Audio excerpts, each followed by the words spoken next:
Okay. Are you all able to see me now and hear me?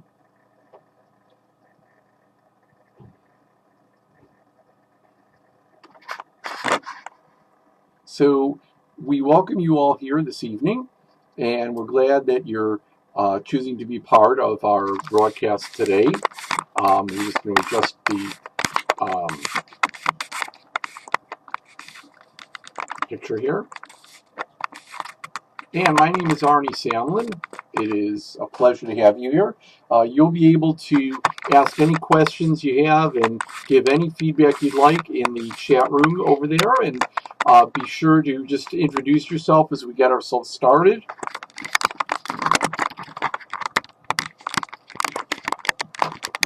And what I'd love for you to do is, if you have had any previous experience with Talmud study, if you would just go ahead and type it into the chat so we know what everyone's background is, that'd be great. But in the meantime, we're going to go ahead and just start broadcasting and looking at the materials. So you all have in the box over there online, and also some of you may have chosen to download it, some of the information about the background of the Talmud and what we're going to be doing this evening. We'll have about 45 minutes or so, and at any point, just go ahead and feel free to type questions into the text box, and I'll be monitoring that and trying to give feedback and responses as soon as we can. So again, we welcome you here. It looks like we have about 9 folks with us tonight. Actually 10 now, because I certainly want to add in Patrick's mom, and thank you so much for taking on the wonderful Jewish maternal responsibility of making sure that everything is functioning smoothly here. So what I'd like to do is to take us back a bit in history, and because again, no one actually typed into the chat whether they've had previous experience with Talmud, so I'm going to assume that people have had little or none, or you've had a little bit but don't really have a lot of the historical background that goes with it. So we'll start from there, and again, any questions you have, just go ahead and type them in, and you'll see this text right at the bottom. So thanks, Jeremiah. That's helpful to know. Mishnah is part of the Talmud, certainly, and we're going to get back to that in a minute. So first, in order to really get some context, we have to understand what the world looked like before the Talmud and before the destruction of the Second Temple. So we're putting ourselves back to a little while before the time of Jesus, when the temple still stood. And the world before the Talmud was written and edited was one in which the Jewish community was based in the land of Israel. There were some communities that had already settled in Persia/Babylonia. I view those as one place because, in effect, there were some constant changes of who was in power at any given time, but certainly lands to the east of Israel. There was also a significant community in Egypt dating back to those ancient times. But the core of Jewish life in the years just preceding the Talmud was still in what we would consider to be the land of Israel. At that point, the rulership and the way that government tended to work was that there were kings, malachim, and the kings were in charge basically of civil government. There were prophets, nevi'im, and the prophets were really what I would call spiritual or ethical leaders. They were people who had no compunction about occasionally going up against a king when they felt that a king was abusing his authority. And you also had the Kohanim, the priestly class, including the Kohen Gadol, the high priest. And they served as the officiants in the temple and the sacrificial services. And that was really the ancient biblical and just post-biblical separation of powers that existed in the community before the time of the Talmud. There was a court system. The court that's perhaps best known was known as the Sanhedrin, The Sanhedrin was both a supreme court, but also had the ability to enact certain laws as well. What happened in the few centuries preceding the beginning of the Talmudic period was a transitioning in many different facets of what was then ancient Jewish life. This time period included the end of self-governance, so that what had happened by that time was there was Roman rule, and there was either complete Roman rule or in some cases some partial Jewish self-rule but under the Roman authorities. There were different sects that had taken root among the Jews. The early Jewish Christians were, of course, perhaps the best known sect. There were the Essenes, who were a group that was a very ascetic group that had some relationship to the early Christians as well. There were the Sadducees, who tended to be the priestly class and those who supported more of a priestly class existence. And there were the Pharisees, who really become the group that writes and edits and becomes the force behind the writing of the Talmud. They are much more of a populist force. They are common folks, but common folks with a good deal of Jewish knowledge and commitment that was there as well. Jeremiah, interesting comment, and I appreciate it, that some historians don't believe the Essenes existed. The only counterpoint I have to that is that it seems that some related groups, such as the Dead Sea cults, from whom we have the Dead Sea Scrolls, are closely enough related to what we think of as the Essenes to believe that if there wasn't such an actual party per se, there were groups whose beliefs and whose lives were very close to what other historians do believe about them. That's an excellent point that you raised. During this time period, the sacrificial system comes to a conclusion, partially because of the rule of Rome and the destruction of the temple itself, although it does seem that the sacrificial system had ended even a short time before the temple was actually destroyed. Also, this marks the end of the prophetic period.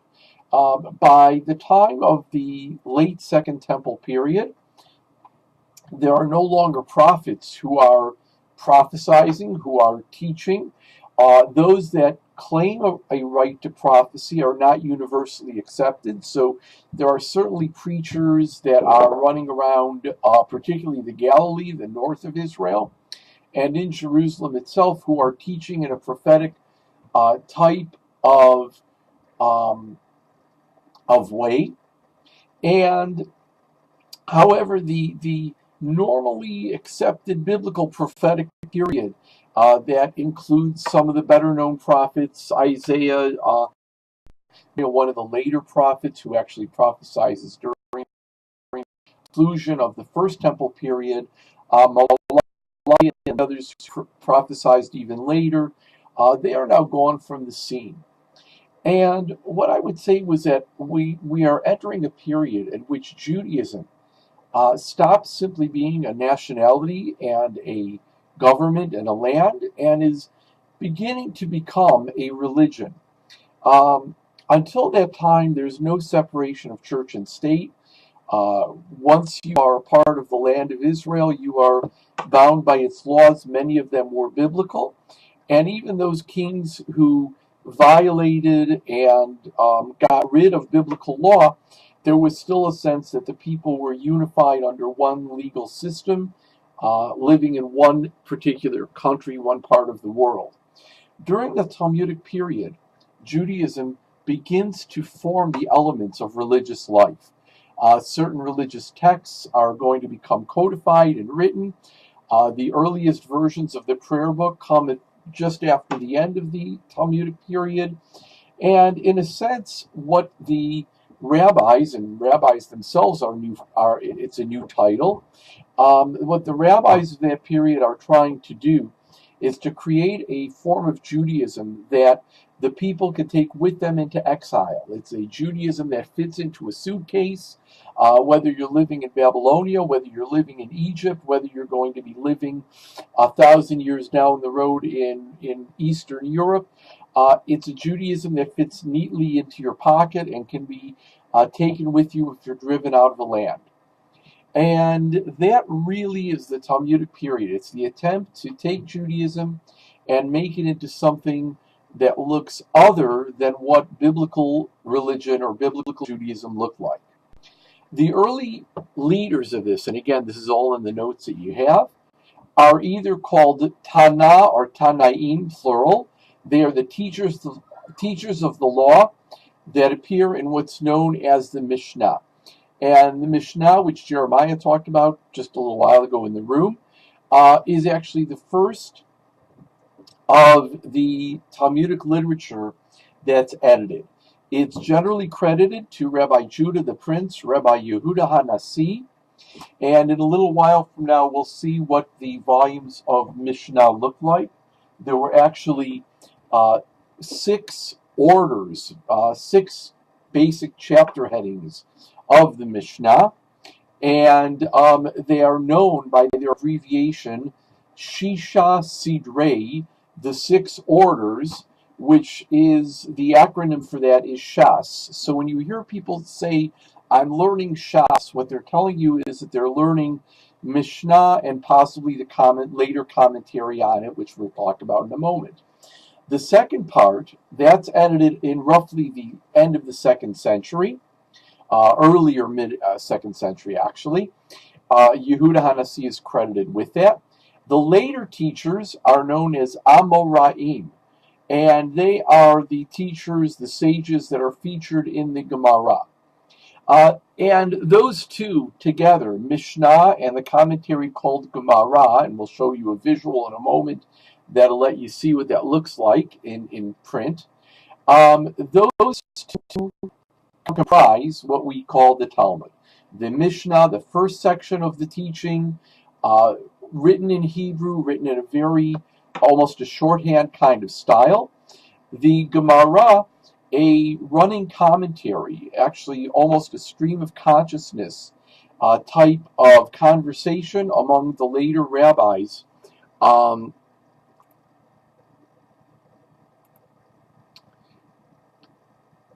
And I see we've lost video here for a moment. Hopefully that will come right back. Are you all able to hear the audio, though? Could you just type in so I know that you're still with us?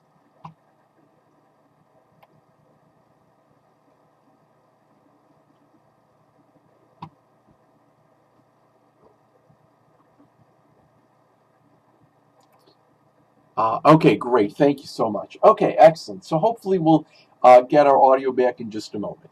Great. Thank you, folks. So the 2 sectors of Jewish life as the Talmud is being written and edited are Israel and Babylonia. By this point in time, certainly the time of the Gemara, which is roughly 5th and 6th century, the major centers of Jewish life have shifted from Israel into Babylonia, out into exile. And it's really at the point of time at which Jewish life, even in the land of Israel, the centers of Jewish life are shifting. So no longer is the center simply in the land of Israel or in Jerusalem. It is now, there we are. It's now gone into exile itself, so that the centers of Jewish life become Yavne, Bet Sha'arim, and Tiberias. And those of you who've been to Israel may very well have visited all or some of those places. As a result of the fact that there are 2 Jewish communities in 2 different places, there are also 2 versions of Gemara, of that part of the Talmud, which get written. One is being edited primarily in Tiberias, the other primarily being edited in the Babylonian communities. And on your notes are the names of some of those Babylonian communities: Sora, Naharda, and Pumbedita. And that very simply is the beginning of an introduction to what the historical framework was and the time period that gave birth to all this sudden flurry of literary activity. So let me take a quick pause here before we look at what a Talmud page looks like, and just to find out if you have any questions or comments at all about anything we've said up until now. And again, just please feel free to type in at any point that you'd like.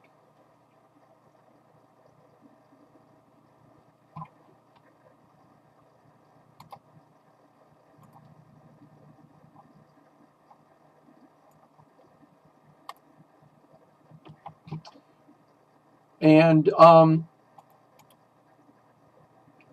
what I'm going to suggest that you do is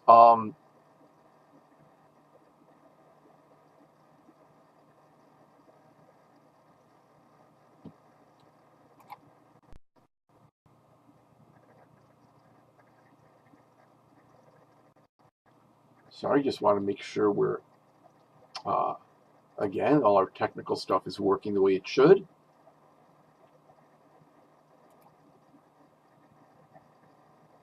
There we go. Okay.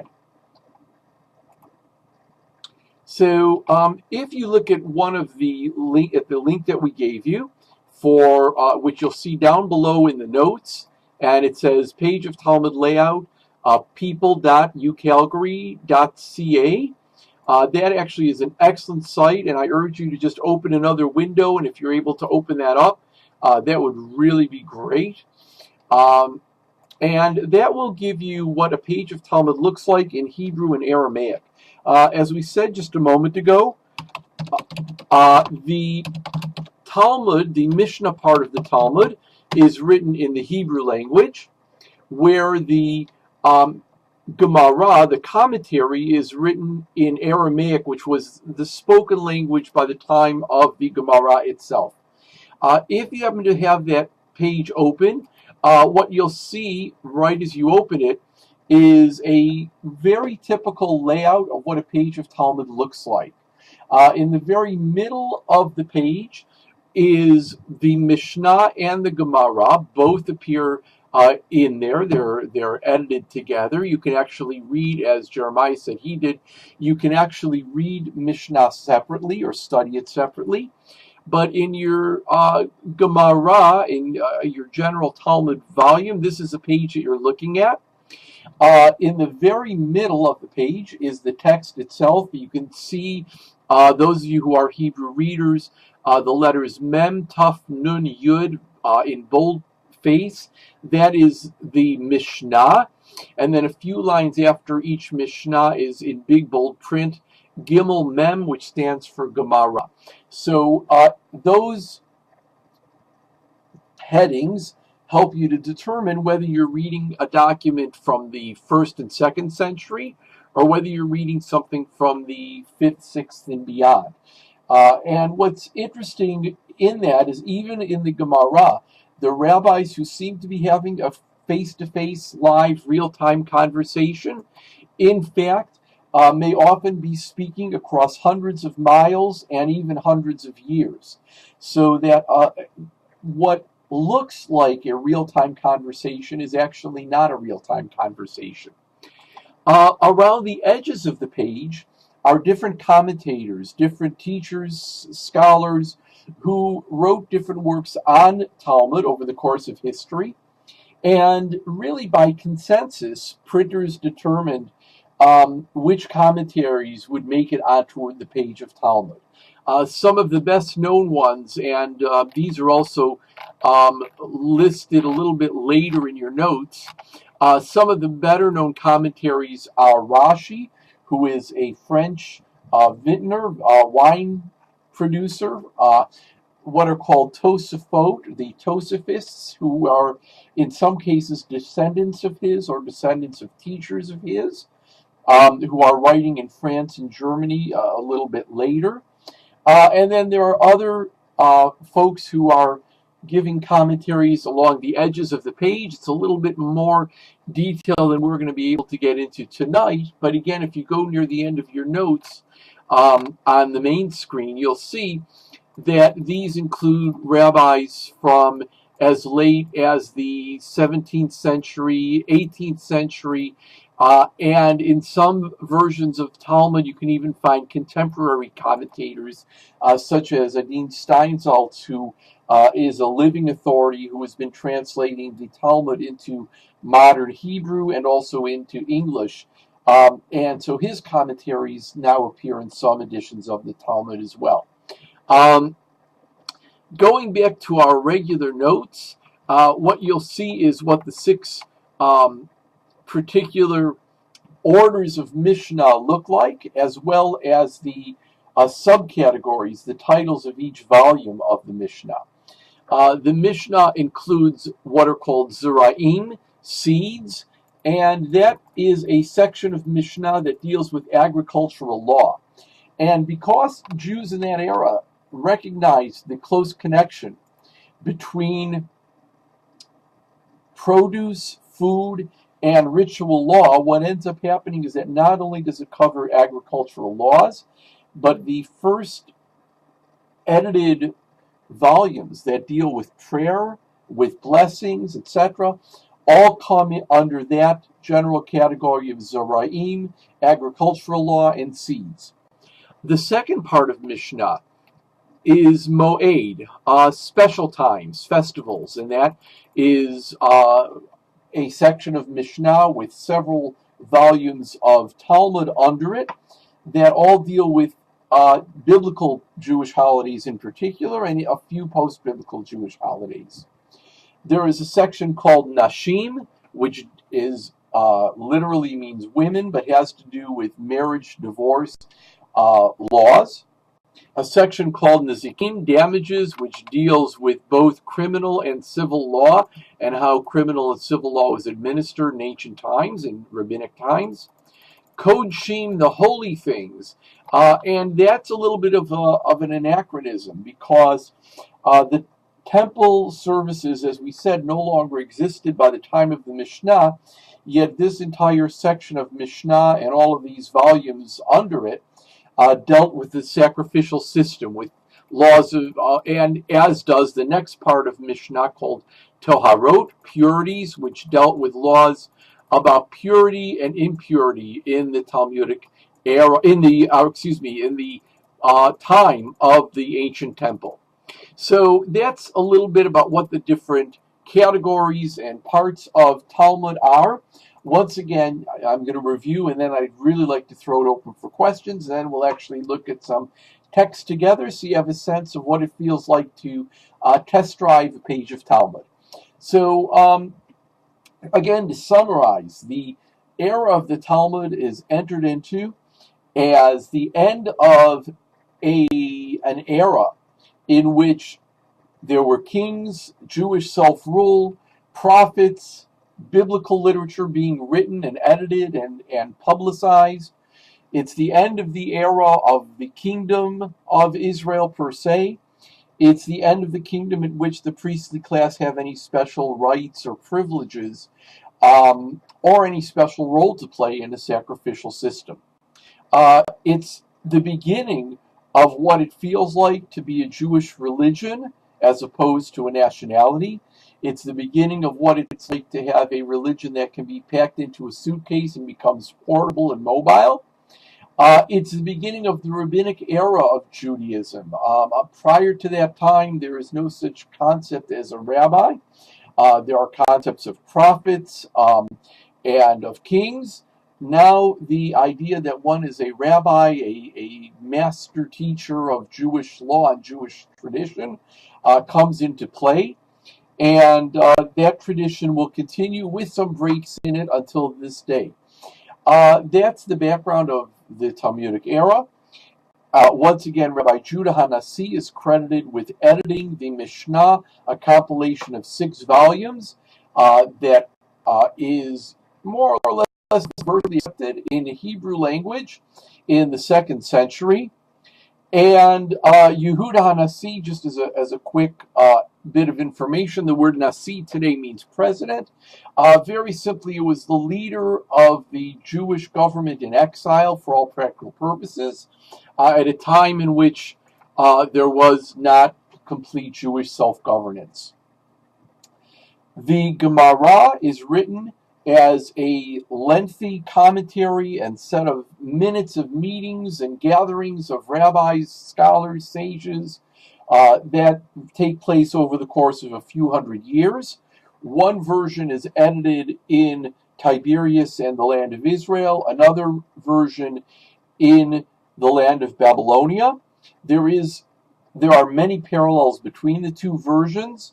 If you go into most places where they say we're studying Talmud, it's generally the Babylonian version, although certainly the Jerusalem Talmud, as it's known, the Talmud edited in Israel, is also very much in print and is studied by scholars, and in recent years has been translated into English as well.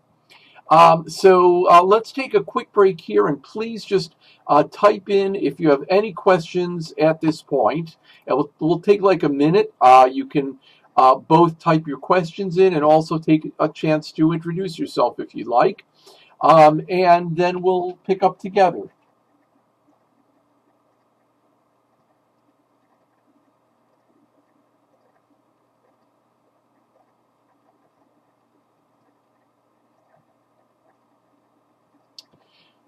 Okay, excellent. Why is the Babylonian version preferred? So there are a few reasons. One is that at this time in Jewish history, the main place of learning and scholarship had shifted from Israel to Babylonia because of the exile of the Jews from the land of Israel and from Jerusalem in particular. So it became more widely accepted. It also had a broader representation of rabbis and sages. So for the most part, that became the accepted version. Excellent question. Anyone else?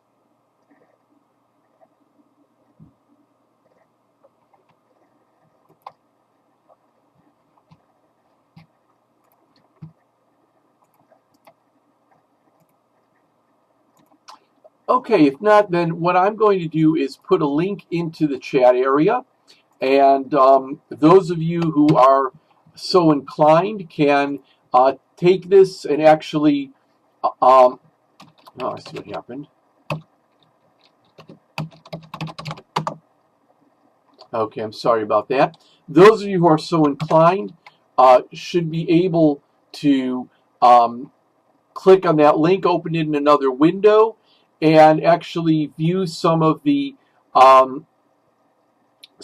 text that's there in English. I don't know whether any of you are interested in looking at it in the Aramaic. I can give you a link to that as well, but let's take a look at that page.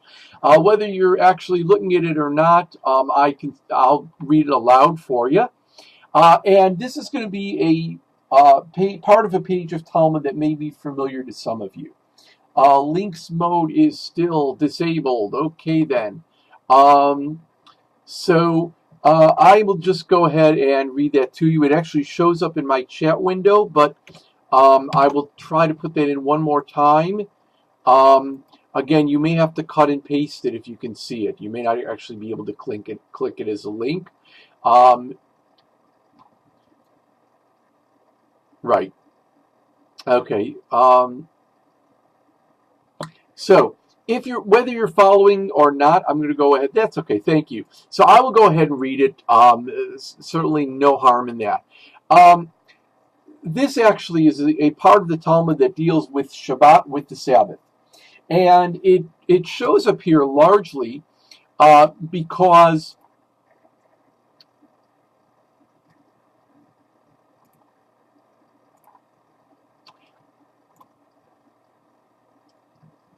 there is no real sequence in the Talmud itself. It's very stream of consciousness, and one subject tends to lead to another. In this case, this is going to be a discussion about the holiday of Hanukkah.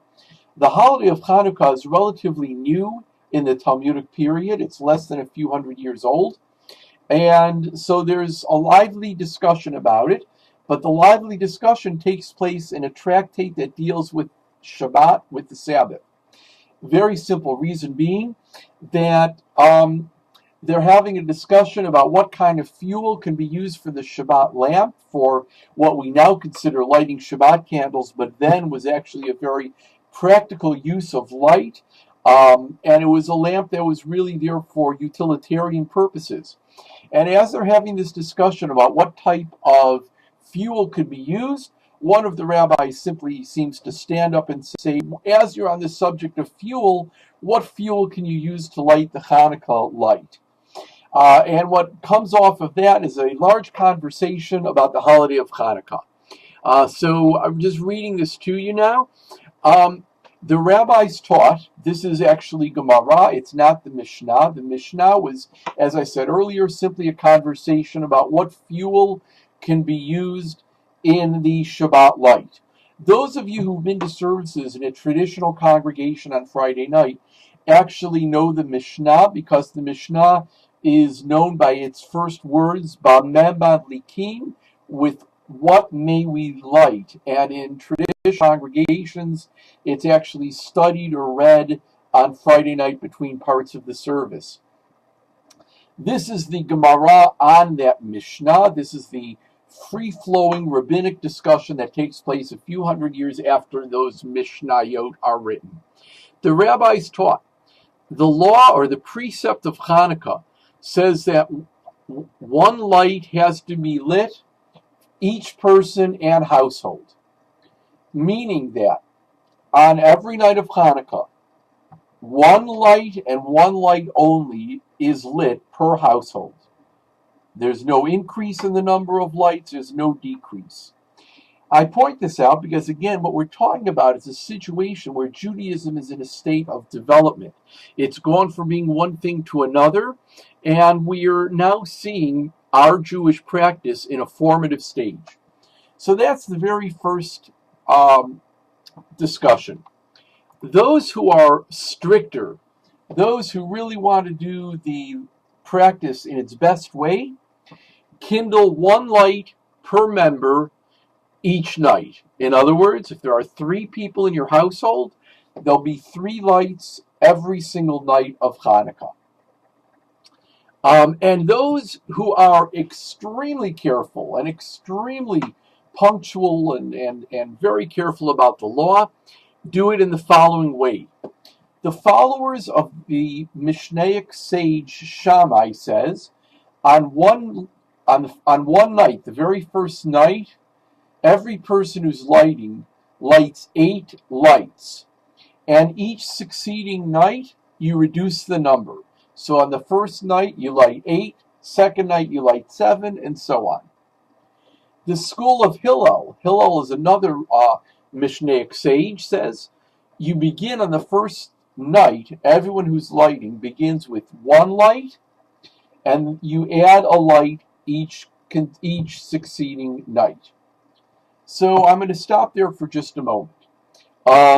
If you were following, you know that the practice generally followed today is that of Hillel, that normatively we begin with 1 light on the first night and increase by 1 light each succeeding night. In actuality, if you did it the first way that the Gemara talks about it, if you just chose for whatever reason to light 1 candle the first night for your household, 1 candle the second night for your household, you have absolutely fulfilled the mitzvah. But the normative way of doing it is to start with 1 and then to increase. Does everyone understand where this conversation has gone so far? If you have not, please ask any questions you have.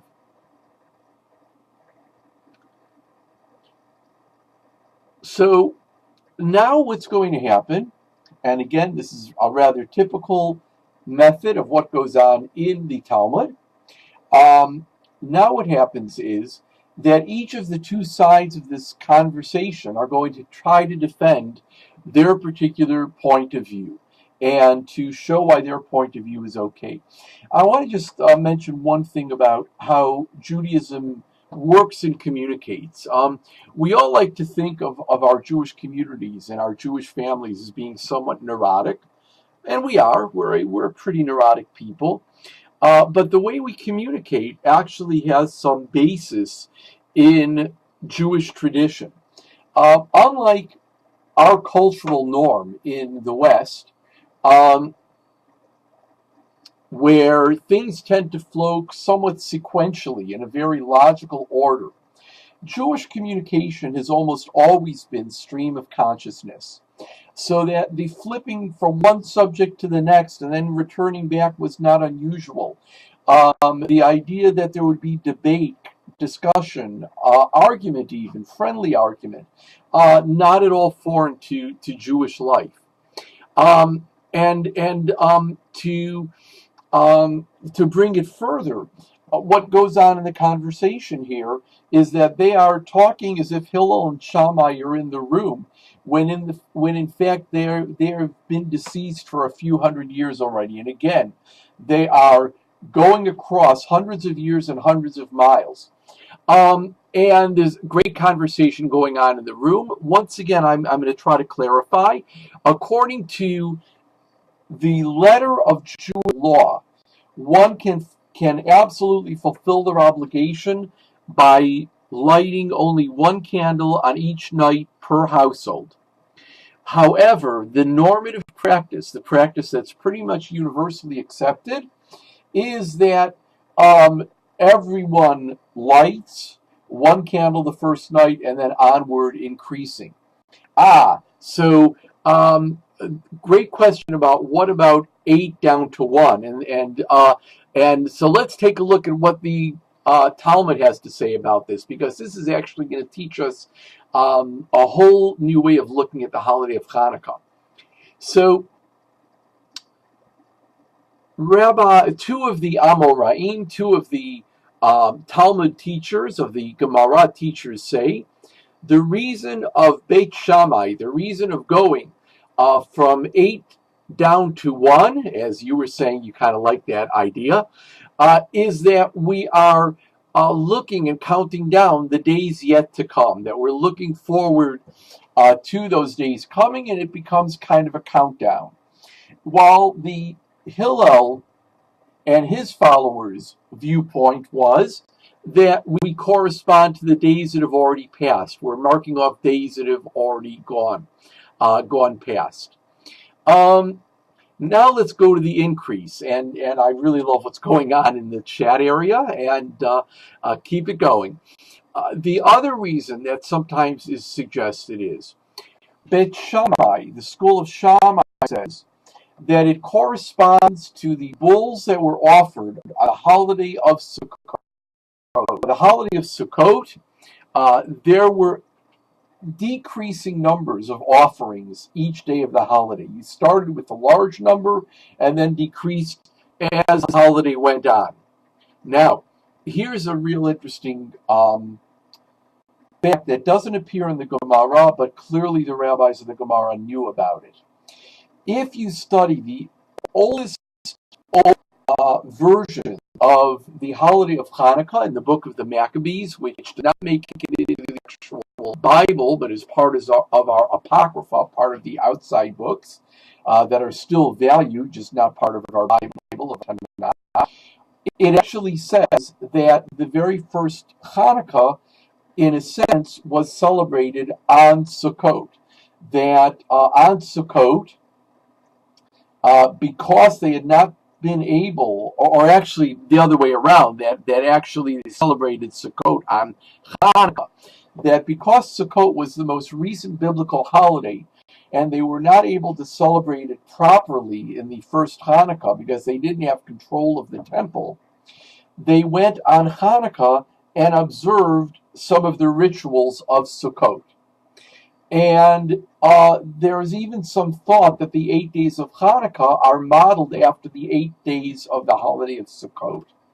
So Shammai is not simply coming from out of the blue. He's suggesting that just as the early way of observing Hanukkah was modeled in certain ways after Sukkot, quite possibly that idea of going from many sacrifices down to a smaller number should be paralleled in how we light the menorah. And the other rationale, and the rationale that ultimately holds, is that Hillel says that in all matters of holiness, in all matters of sanctity, we increase rather than decrease, which I think is very similar. Cher, I think you introduced yourself as Diane. That's really something you more or less alluded to, that joy increases. Also, of course, it became somewhat more miraculous each successive day of the holiday. But Hillel's rationale is that we always increase in holiness. Now, here's where Talmud becomes not simply a document that was written in ancient times in Babylonia, but becomes a living document.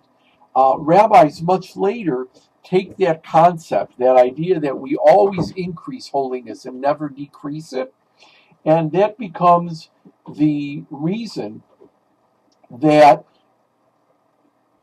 money that's gathered, for example, for tzedakah, for communal purposes, may be used for a higher purpose, but cannot be used for a lower purpose. So, for example, if someone collected money saying we're going to use this money to build a communal library, and then it's felt that what was needed at that moment was a Torah scroll, you can divert that money and use it to buy a Torah scroll. However, you can't take money that was collected to buy a Torah scroll and then use it to buy books for a communal library, because we increase in matters of holiness and not decrease.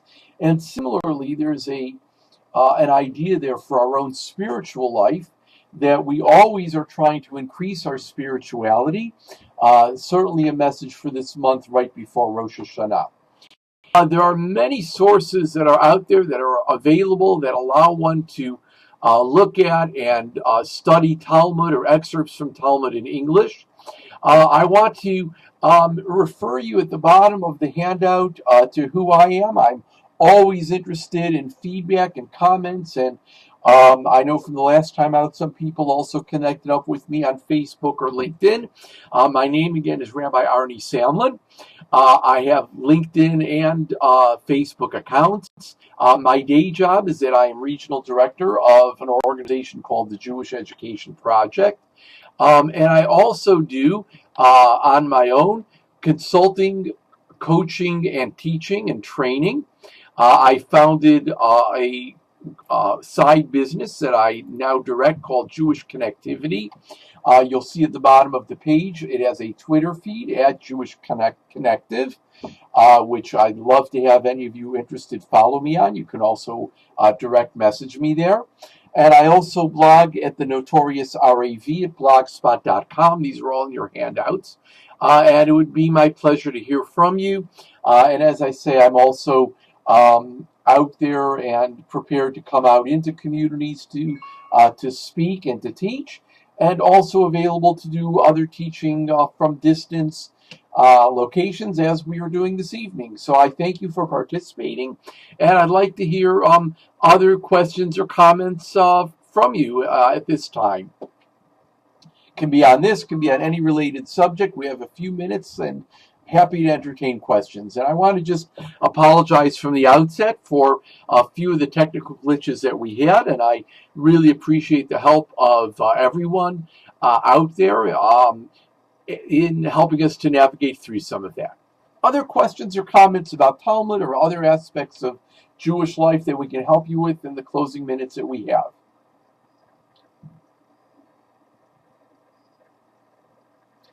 Jeremiah, thank you. Much appreciated. Glad you could join us.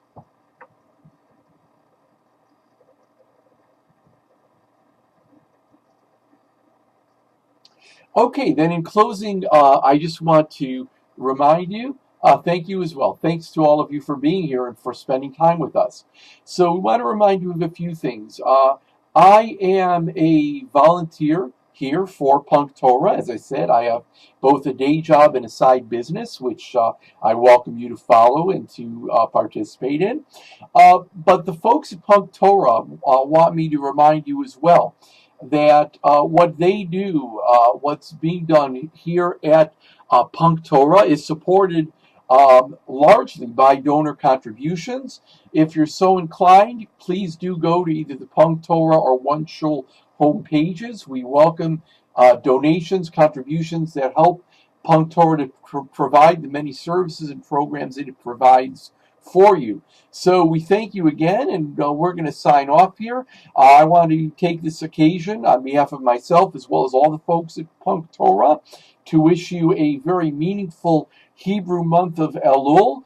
And even though it seems like a long way off, to wish you for a month from now a Shana Tova U'Metuka, a happy, healthy, and sweet new year. Thank you once again for joining us, and good night.